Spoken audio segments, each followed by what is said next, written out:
A very nice day to you. Taigu speaking. Relief.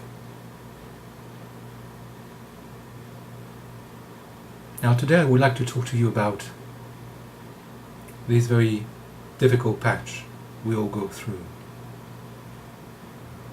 As I was going to Kobe this morning, just going down the mountains, I could see how heavy the mists, the haze was. Clouds, thick clouds, like thoughts. And in my mind too, it's pretty cluttered at the moment. Tomorrow I'm just about to go to hospital and get a check. Same check as Jundo a few months ago, and same questions coming up. Because with all these warning signs, are they going to find something? And what if they find something? What will happen to my family? So, these thoughts will pop every so often. And every so often, I practice sweeping. Shh, shh. And the thoughts come back. Shh, shh. Sweeping again. This morning my beloved was extremely temperamental, moody, couldn't actually speak to me, and for 1.5 hours she wanted to make me feel really bad. I thought a thought comes, what have I done wrong? And it's upsetting. I wish she could be different, feel different. But of course, shh, shh, that's the way she is. And why not? She's entitled to feel angry, not to feel comfortable. That's her right. Why should I control her? Shh, shh, sweeping.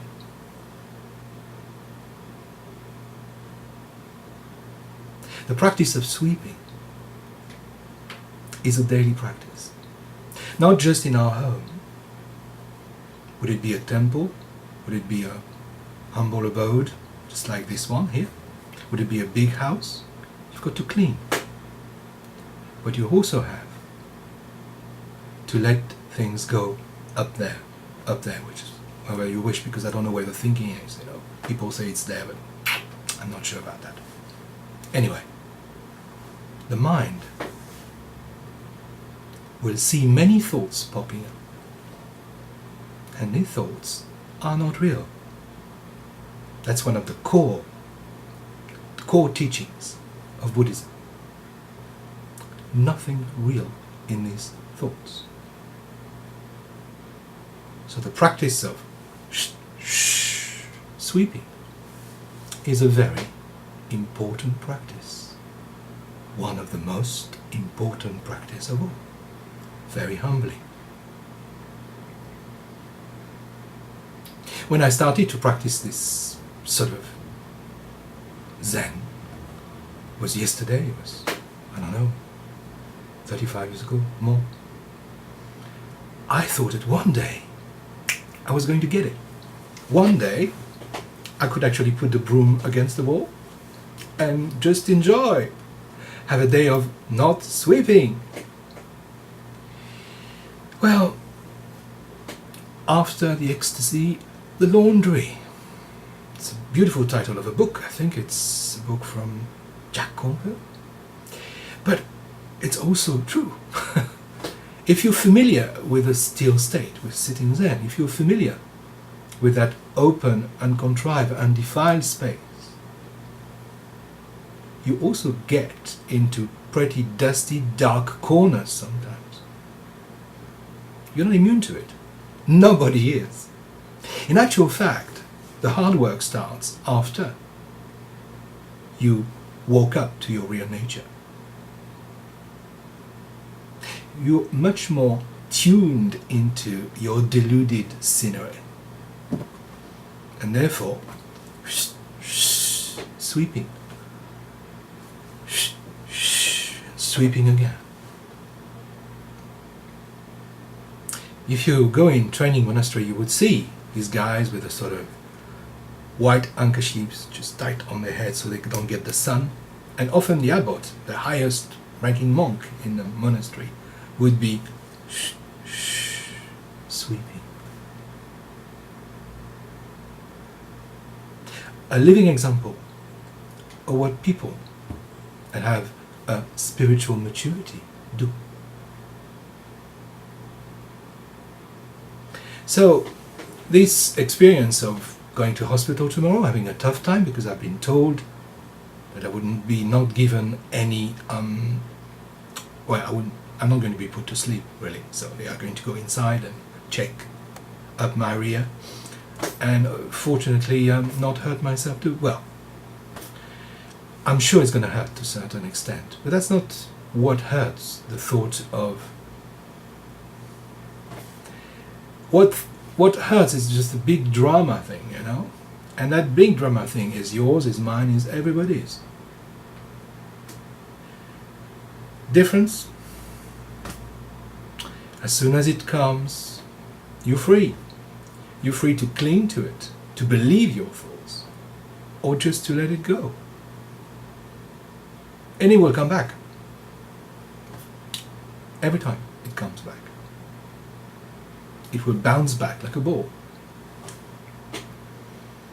In fact, it's a beautiful teaching of yoga, playing with a ball, because things always come back like a ball. Thoughts, karma. So practice and practice, shh, shh, sweeping again.